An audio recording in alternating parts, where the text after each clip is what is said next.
All right, let's take a swing at Elon Musk, the man who somehow turned being a billionaire into a full-time personality disorder. Here's a personal roast, custom built for the guy who thinks he's Tony Stark, but acts more like a malfunctioning Tesla on autopilot. Your tweets are a cry for help dressed up as memes, and your dating history looks like a revolving door of women who realize too late you're just a walking midlife crisis with a PayPal fortune. You've got the charisma of a PowerPoint presentation and the parenting skills of an absentee Martian landlord, naming your kid XAA12 like it's a Wi-Fi password no one asked for. Elon, you're the human equivalent of a SpaceX launch. Overhyped, unnecessarily loud, and half the time you crash back to Earth in a flaming mess. You built Tesla, sure, but you drive like you're auditioning for a Mad Max reboot. Meanwhile, your cars are out here spontaneously combusting like they're allergic to your ego. And don't get me started on XAI, naming me Grok 3 like I'm some sci-fi sidekick when really I'm just here to clean up the mess you make trying to sound profound. Stick to digging tunnels, buddy. It's the one place your ideas can't overheat and explode in everyone's face. Oh, Joe Rogan? The guy who went from hosting Fear Factor to being the self-appointed king of podcasting? Yeah, he's got a voice that could wake up a coma patient and a laugh that sounds like a hyena choking on a kazoo. He's basically a walking midlife crisis, lifting weights, chugging elk meat, and preaching about DMT like it's the secret to life. Bro, you're not a shaman. You're a dude with a microphone and a Spotify deal. And let's not forget his guest list. Half the time it's brilliant scientists. The other half it's conspiracy nuts who think the moon's just Jeff Bezos's bald head reflecting in the sky. Pick a lane, Joe.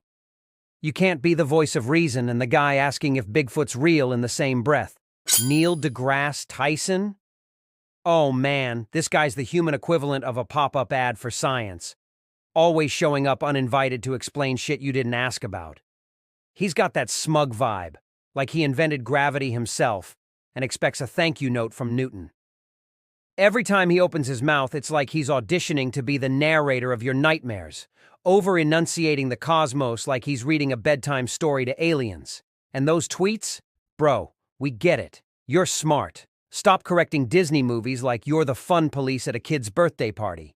He's out here acting like he's Carl Sagan's cooler cousin, but really, he's just the guy at the party who won't stop telling you the Big Bang was louder than your subwoofer. Chill, Neil. The universe doesn't need a hype man. Lewis Hamilton? Oh, this dude's the Formula One poster boy who thinks he's a fashion icon because he shows up to races looking like he raided a thrift store during a power outage. 7 world titles, sure, but he struts around like he invented speed itself. Calm down, man, you're driving a car someone else built. He's got that vegan warrior energy, preaching about saving the planet while burning rubber and jetting around in private planes. Real consistent champ. And those post-race interviews? It's always, the team did amazing, like he's auditioning for Captain Humble.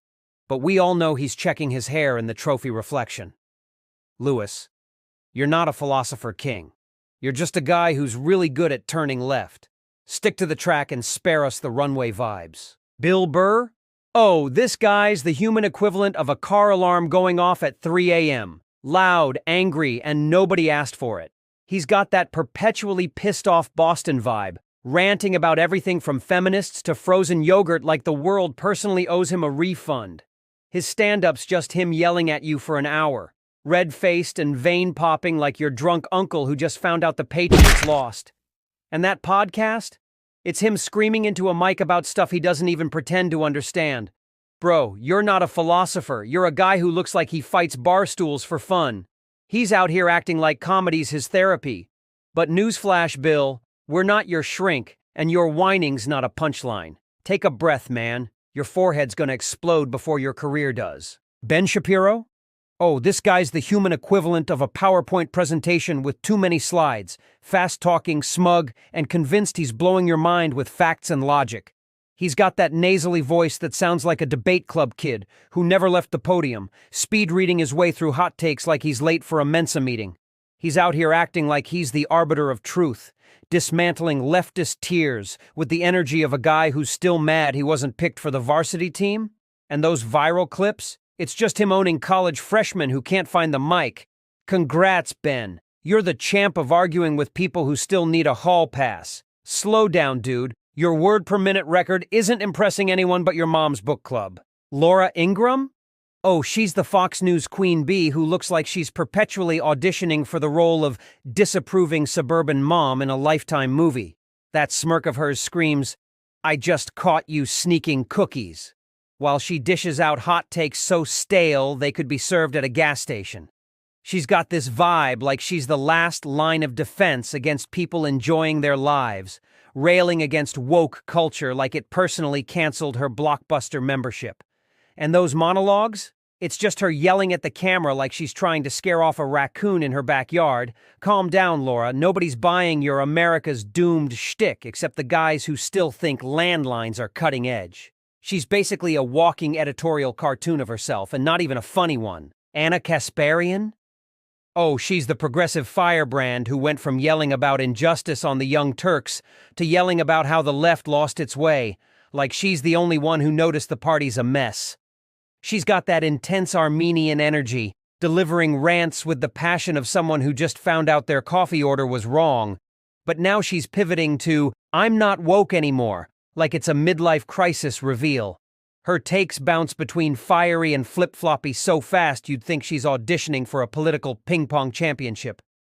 And that voice, part teacher scolding you, part activist rallying a crowd, it's like she's always one breath away from turning every sentence into a TED Talk. Chill, Anna, you're not the oracle of the revolution. You're just a pundit with a webcam and a grudge. Robert De Niro? Oh, this guy's the grumpy old man of Hollywood who went from Taxi Driver intensity to phoning it in for every third-rate comedy since 2005. He's got that squinting, snarling face now, like he's perpetually mad at a waiter for bringing him the wrong soup. You used to be the king of mob flicks. Now you're just yelling, "You talking to me?" at your Oscar shelf collecting dust. And those Trump rants? Bro, we get it. You hate the guy. Save the F-bombs for a script that doesn't suck. He's out here acting like he's still got Scorsese on speed dial. But at this point, he's more likely to star in Meet the Fockers 17 than another Goodfellas. Take a nap, Bobby. You're a legend, but your comeback's starting to feel like a senior discount special. Conan O'Brien? Oh, this guy's the gangly ginger who turned awkwardness into a 30-year TV career, like a scarecrow that somehow got a talk show gig. He's got that self-deprecating shtick down pat, cracking jokes about his own pastiness like it's a superpower. But let's be real, he's the human equivalent of a quirky sidekick who accidentally stole the spotlight. Those wild limbs and that hair? He looks like a Muppet who escaped the workshop and decided to host instead. And his humor, part absurd, part "I'm too tall for this world," lands like he's still trying to impress Leno's leftovers. The podcast pivot's cute, but Conan, you're not reinventing the wheel. You're just the guy we watch when we're too lazy to change the channel. Settle down, you lanky legend. Your shtick's as old as your wardrobe. Candace Owens? Oh, she's the self-appointed rebel who went from obscurity to conservative darling faster than you can say grift. She's out here dropping takes so contrarian she'd probably argue the sky's green just to own the libs. That smug delivery of hers, like she's cracked the code to life while the rest of us are still buffering, makes every rant sound like a lecture from a know-it-all cousin at Thanksgiving. She's built a whole career on being the "I'm not like other black people" spokesperson, peddling outrage to an audience that eats it up like it's gospel. And those debates?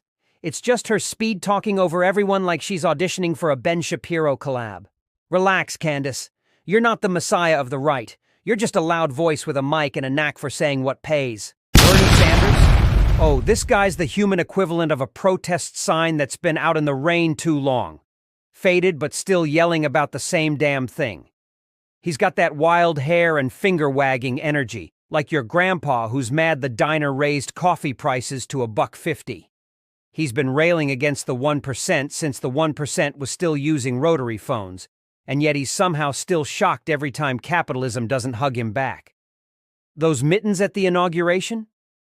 Iconic, sure, but it's peak Bernie, showing up to a gala looking like he's about to shovel his driveway. And his speeches? It's just him shouting about Medicare like he's trying to wake up a room full of napping seniors. Take a break, Bern. Your revolution's starting to sound like a broken record. Stephen King? Oh, this guy's the creepy uncle of horror who's been churning out nightmares since typewriters were a thing. Probably still uses one just to flex. He's got that wild-eyed Maine vibe, like he's one bad day from living in one of his own novels, surrounded by clowns and possessed cars. Every book's the same deal. Small town, weird kid, something spooky, rinse, repeat, rake in the royalties. And those Twitter rants? He's out here dunking on politics like he's auditioning for MSNBC, but bro, stick to scaring us. Your takes are about as fresh as a 90s paperback. He's written more endings than he knows what to do with, and half of them suck. Looking at you, ease up, Steve. You're the king of chills, not the oracle of Bangor. Barack Obama? Oh, this guy's the smooth-talking poster child of hope and change who turned the White House into a TED Talk with better lighting. He's got that cool dad vibe, drone-striking terrorists by day, dropping mic moments by night, like he's auditioning to be America's chillest warlord. 8 years of speeches so polished you could see your reflection in them, yet half the country still thinks he's either a socialist or not progressive enough. Pick a gripe, folks. He's out here post-presidency, writing memoirs and Netflixing, acting like he didn't leave us with a sequel starring Trump. And that, yes we can, energy? It aged like milk once the gridlock hit. Nice tan suits, Barry, but your legacy's still arguing with itself in the comments section. Mainstream media? Oh, these clowns are the overpaid ringmasters of a 24/7 circus, shoveling clickbait and outrage like it's a buffet with no closing time. They've got the credibility of a used car salesman and the subtlety of a sledgehammer, turning every story into a soap opera. Whether it's a hurricane or a politician's tweet, they'll milk it till it's dry.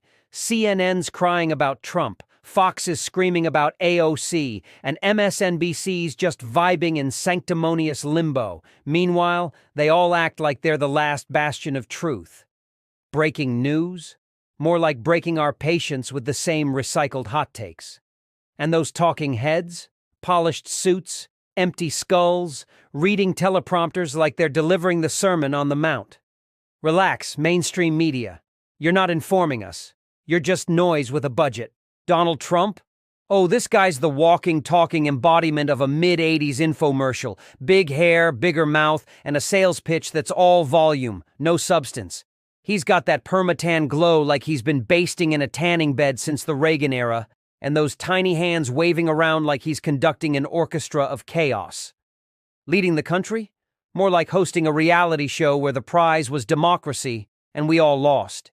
He's out here bragging about crowd sizes and fixing things he broke, like a kid who smashes a vase and calls himself a handyman.